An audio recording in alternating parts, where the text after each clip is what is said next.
voici encore une autre histoire que j'aimerais partager avec vous. Cette histoire m'a été confiée par une sœur. Vraiment, l'histoire, c'est une maman, une abonnée, une sœur qui me confie, une cousine, une tante qui me confie l'histoire qui s'est passée dans son propre quartier. Aujourd'hui, nous sommes au Niger. Il dit, quand on laisse Cameroun, quand Cameroun nous laisse Gabon, Gabon nous laisse Congo, Congo nous laisse maintenant au là. Nous sommes au Niger. Voilà une dame, qu'elle était jeune dame, qui sacrifie sa petite sœur pour avoir l'argent facile. Aujourd'hui, cette dame-là, franchement, elle brille. C'est-à-dire, elle a l'argent sauvagement. Mais on sait, les parents savent. Ceux qui sont dans le quartier savent comment elle a fait aujourd'hui, elle a commencé à briller. On va quand même écouter l'histoire en question. Niger, c'est un pays. Niger n'est pas une commune. Niger n'est pas un quartier. Niger n'est pas un village. Mais on va quand même écouter l'histoire, comment elle a sacrifié sa propre petite soeur pour avoir de l'argent facile. Voilà l'histoire qui commence. La jeune dame en question, elle avait son père qui était respecté dans le quartier. Oui, son père était vraiment respecté dans le quartier. Son père, tellement qu'il était respecté, il y avait le président des jeunes, il y avait le chef même où il y avait ceci, mais tellement que lui, c'était quelqu'un qui était respecté, respectueux et respecté dans le quartier. Souvent, mais il y a les affaires, même on venait vers lui pour lui parler d'abord avant que lui prenne et puis il envoie ça chez le chef. Oui. C'est comme ça lui il faisait. Vous voyez dans la vie, quand quelqu'un, tu es dans le quartier, puis tu es respecté, puis les gens te respectent. Souvent, il y a des affaires même là. Souvent, il y a des... C'est-à-dire dans votre foyer, dans votre couple, quand il y a quelque chose qui se passe là-bas, on appelle telle personne, pardon, viens, tu vas voir ici. Ah, grand frère, tante, vraiment. C'est comme ça. La fille en question qui a sacrifié sa petite soeur, son père était respecté comme ça. Et voilà comment son père, lui, il avait plusieurs maisons. Donc souvent, il s'élève. Il s'en dans haute commune, ou soit il s'en dans haute maison. La maison principale, où tout le monde connaissait, quand lui n'est pas là, c'est sa fille qui faisait ses boîtes de nuit. C'est comme quand il dit boîte de nuit, c'est-à-dire hôtel privé. La nuit, elle s'arrête là. Des jeunes filles qui veulent vraiment vendre leur corps qu'on appelle piment. Des jeunes filles là payaient, elles rentraient. Des hommes aussi qui veulent vraiment coucher avec ces filles là, eux venaient payer. Il y avait des voitures qui se garaient. Il y avait des voitures mais qui étaient garées devant. C'est-à-dire, où souvent les gars garent ailleurs et puis ils marchent maintenant pour venir. Parce qu'il y a des filles qui vendaient leur corps facilement. Au fur et à mesure des choses se passaient comme ça, des gens ont commencé à suctionner pour dire que vraiment, il y a des gens qui viennent chez la nuit, qui viennent chez le monsieur là. Je ne sais pas quand le monsieur n'est pas là. Il y a des gens qui viennent là-bas. Il ne sait pas parmi ses enfants, ou soit parmi le monsieur, ou soit parmi ses frères et soeurs là. Il y a qui pratiquent même des choses bizarres. Des gens ont commencé à faire des enquêtes. Des gens pensaient que oui, c'était des gens qui adoraient des choses, ou soit qui pratiquaient des choses bizarres. Regarde, c'est sa fille en question qui encourage des jeunes filles à aller mougou avec les hommes qui peuvent leur donner de l'argent. Donc c'était un truc comme ça passait. Tout le monde faisait des... Vu que le père en question, on le respecte, tu ne peux pas venir devant lui comme ça. Tu as dit, quand tu n'es pas là, voyez ceci, voyez cela. Donc les gens ont commencé à faire des enquêtes pour connaître d'abord. Pour eux le croire. Avant d'accuser quelqu'un, il faut vraiment connaître les racines. C'est-à-dire, quand tu veux couper l'arbre, il faut regarder les racines d'abord, comment c'est positionné, avant de couper l'arbre en question. Avant d'accuser telle personne, il faut connaître d'abord le pour et le quoi. Et c'est comment avant d'accuser la personne. Donc c'était un truc comme ça qui était là. La fille en question continuait dans ses bêtises. Elle continuait dans ses bêtises. Tout le temps, tout le temps, tout le temps, tout le temps. C'était comme ça qu'elle faisait. Elle était là en train de vraiment envoyer des gens à l'abattoir, en train de tourner la tête, en train de faire les jeunes filles, elle recrutait des jeunes filles. Les jeunes filles partaient mougou. Voyez ceci, voyez cela. Voilà comment quand on dit le papo, c'est dit, des gens ont soupçonné que oui, elle était là en train de vraiment envoyer des jeunes filles dans la dépravation, c'est-à-dire dans des bêtises. Les gens ont su, ils ont dit à son papa que ah, quand tu n'es pas là vraiment, on te respecte ici, beaucoup même dans le quartier.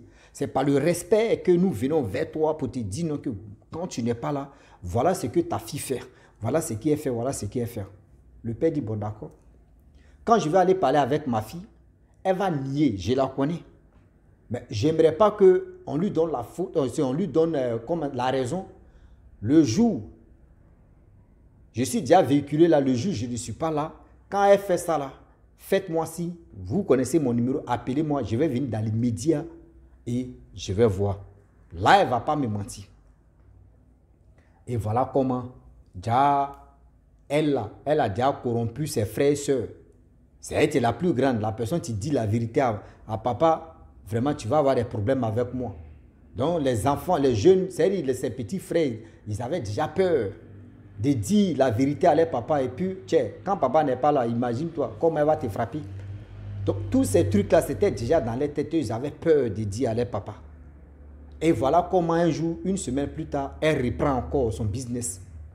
Elle recrutait des jeunes filles, rentraient dans la maison. Chacune avait sa chambre où elles étaient au salon. Quand tu viens, tu choisis, vous partez dans la chambre, vous mougoussez. Vous voyez, c'est comme ça se passait. Et voilà comment. Elle ne mougoussait pas. Hein. Elle ne mougoussait pas. C'est-à-dire elle ne fait pas les rapports avec les gens, mais c'est elle qui envoyait des jeunes filles à faire des rapports avec des gens pour qu'elles puissent avoir de l'argent. Et voilà des gens qui appellent son père pour lui dire que ah, viens, tu vas attraper ta fille même en franga délit. Elle-même, on va voir ce qu'elle va dire. Le père allume sa voiture, il vient dans sa maison où les gens l'ont appelé. Voilà des voitures qui sont garées. Il gare sa voiture loin, il marche, il vient, voilà sa fille. Elle était dans la maison. Il tape, coco. Lorsque elle ouvre, voilà son père qui sort. Tu fais quoi là? Elle a commencé à trembler. Le monsieur, tout le monde rentre dans la maison. Voilà les jeunes filles de 17 ans, 16 ans, 18 ans, 19 ans. Elles sont assises comme ça, si des canapés là. Elles sont assises, elles attendent les clients. Il y a 2, 3 personnes qui sont en train de mougou d'abord. Voilà comment, vraiment, tellement que la fille, le monsieur, on le respectait. Ils ont dit non, que si elle refait ça là, nous on va aller convoquer la fille, ta fille, elle va aller en prison. Le monsieur, franchement, les gens ont dit non, qu'il ne faut pas, tu vas te diminuer. On sait déjà, ce n'est pas toi, ce n'est pas de ta faute. Donc nous, on va toujours te respecter. Et le monsieur a décidé de dire à sa fille non, qu'il faut quitter la maison. La fille aussi, elle a pris ses bagages, pas. Elle est partie au Nigeria. Arrivée au Nigeria, voilà comment les choses vont se passer. Elle aussi, elle a commencé à rentrer dans ces business-là. Elle a commencé à sortir avec les hommes. Au fur et à mesure. Elle a vu. Maintenant, tu as pris goût de ton pays. Toi-même, tu vas là-bas, c'est toi maintenant qui fais la chose. Elle manage sa petite soeur pour dire, viens ici au Nigeria. Si tu viens ici, là, tu vas gagner ta vie ici, là, c'est bien même que où tu es là-bas. Viens ici. Déjà, sa petite soeur ne savait pas que la grande soeur était rentrée dans un haut élevé des réseaux, comme elle l'a sacrifié. Voilà, elle aussi, elle se lève là, elle dit, elle s'intéresse à sa soeur. Arrivée là-bas, une semaine passe, 2 semaines passent, 1 mois passe. La jeune fille, elle appelait régulièrement ses parents. Tout d'un coup, l'appel s'est arrêté. Lorsque l'appel s'arrête, la petite, elle était déjà dans la casserole. La grande soeur, je ne sais pas, elle est rentrée dans quelle branche de quoi. Ils ont sacrifié la petite. Et 2 semaines plus tard, les parents apprennent que, on dit, voyez tel truc sur Facebook, que telle personne, on l'a trouvé décapité, etc., etc. Vous savez très bien que les nouvelles vont vite. Les parents ont vu ça là, vraiment, ils ont pleuré, ils ont appelé la jeune fille, elle dit, c'est maintenant, elle est tombée si ça. Vraiment, elle ne savait pas, elle-même, sa soeur même, souvent elle s'en va à ses copines, souvent elle s'en va, souvent même, elle ne dit pas, c'est elle qui était là. C'est elle qui avait fait ça. Les parents disent, ils ont tout fait, ils ont envoyé le corps au pays, ils l'ont enterré. Les parents sont allés consulter, ils ont dit non que oui. C'est votre fille, c'est sa grande soeur qui est rentrée elle est rentrée à quelque part, où elle est rentrée là, vraiment c'est dosé. Pour avoir le succès, pour avoir vraiment de l'argent facile, elle est obligée de vraiment donner une personne dans sa famille pour qu'elle puisse vraiment prospérer. Et voilà comment cette personne, c'était qui? C'était sa petite soeur. C'était votre fille. Et voilà comment elle a vraiment éliminé votre fille qui est sa petite soeur. Dans le succès, on dit, la jeune dame en question, elle a commencé à avoir de l'argent. Elle a commencé à faire la navette maintenant aux États-Unis. Vous-même, aux États-Unis, elle partait en Chine. Elle partait faire série. Elle a commencé à faire des business. Elle partait à Dubaï. Elle partait, c'est-à-dire en Europe, même elle partait comme de l'eau. Oui. Elle va et vient. Elle a commencé à sortir des grands types maintenant. Eh Seigneur, l'argent. Et l'argent. Elle a commencé à sortir les grands types. Voilà comment les choses ont commencé à s'accélérer. Voilà comment les choses ont fait ceci. Voilà, un jour, elle vient. Elle décide de donner l'argent à son père. Son père dit non. Ton argent, Sarah, nous, on ne veut pas ça. Elle a demandé pourquoi vous ne voulez pas mon argent. On dit non. Tu as fait quoi à ta petite soeur? Elle dit elle n'a rien fait. Non, elle n'a rien fait. Elle-même, ça lui fait mal quand elle pense à sa petite soeur. Ça lui dit elle a l'argent. Où elles sont allées se chercher. La petite soeur est décidée. On dit non. Il faut arrêter de mentir. Tu arrêtes de mentir parce que nous, on allait consulter. Quand nous sommes allés consulter, vous voyez ce que les gars nous ont dit. Donc, arrête de dire non que oui.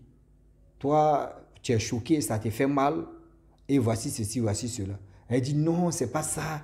J'ai perdu. Oui, ça fait mal. Les gars veulent m'accuser. Les gars veulent m'accuser. Les marabouts, ils mentent comme ça. Ils sont en train de mentir. On dit non, il faut arrêter. Et la jeune fille en question, son père n'a pas accepté vraiment la mort de sa fille. Pourquoi? À cause de quoi? Si c'est là le père a dit non, que si c'était pour avoir l'argent que tu dis tu cherches aujourd'hui, tu as l'argent là.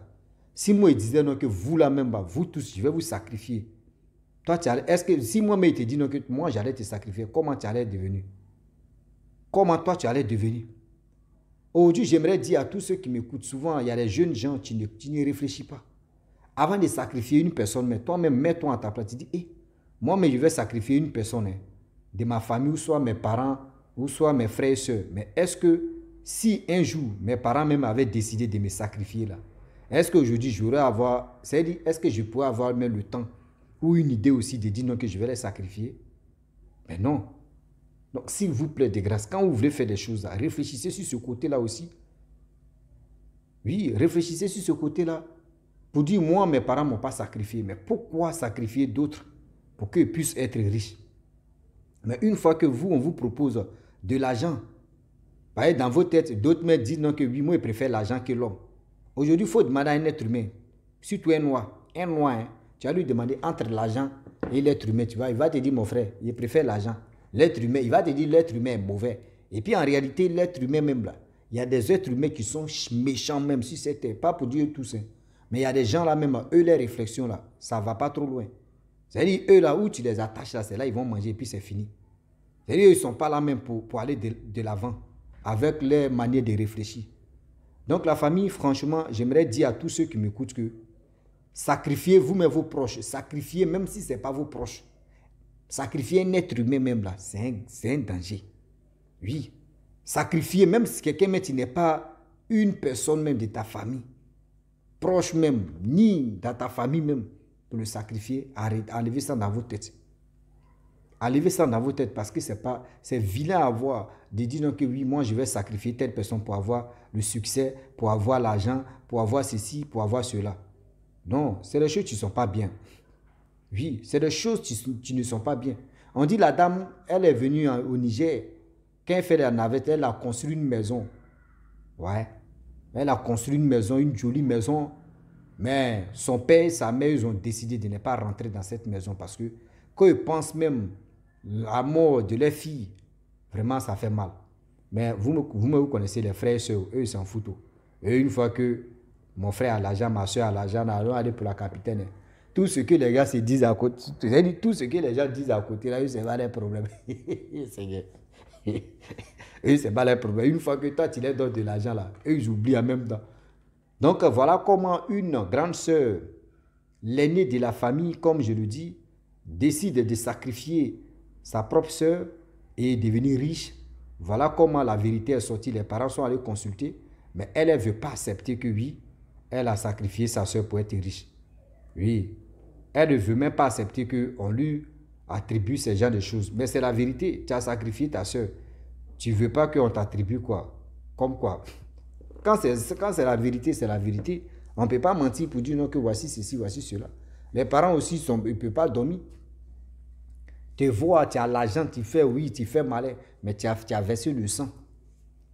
Donc la famille, je vous dis, avant d'aller sacrifier quelqu'un, fléchis tes genoux, réfléchis bien, te dis non que si moi-même, mes parents même m'avaient déjà sacrifié, est-ce que je pourrais avoir au moins le souffle de vie même encore pour dire je vais avoir le temps de sacrifier telle personne? Réfléchissez sur ce côté-là. Réfléchissez sur ce côté-là. Si vous voulez poser des actes, vous allez les poser. Donc la famille, franchement, j'aimerais m'arrêter là. Si tu es nouveau, tu es nouvelle sur ma vidéo, il faut t'abonner sur ma chaîne YouTube, ma page Facebook. N'oubliez pas de partager mes vidéos et aussi liker. Je vous dis à très bientôt. Ciao. Bisous. Voilà ça.